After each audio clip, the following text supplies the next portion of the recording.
আজকে আমরা একটা আর্টিকেরিয়ার কেস নিয়ে আলোচনা করব।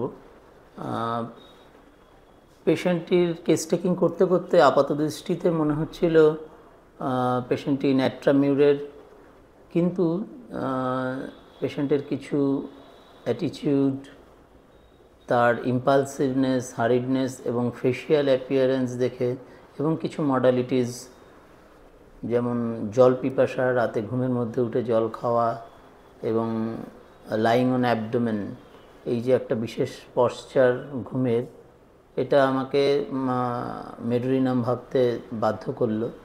এবং মেডোরিনাম দেওয়ার পর 1 সপ্তাহ পর পেশেন্ট এসে বলেন যে এই সময়ের মধ্যে তার আর কোনো আর্টিকেরিয়াল র্যাশ বেরোয়নি।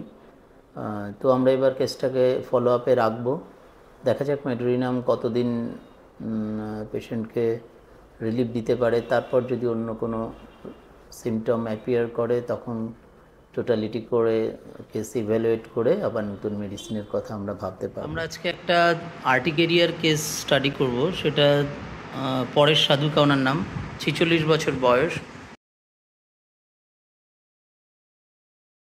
আচ্ছা, এখন এই ওষুধ খাওয়ার পর তুমি এখন কেমন আছো? এই 1 সপ্তাহের মধ্যে কি আর বেরিয়েছে? এক সপ্তাহের মধ্যে আর বেরোয়নি।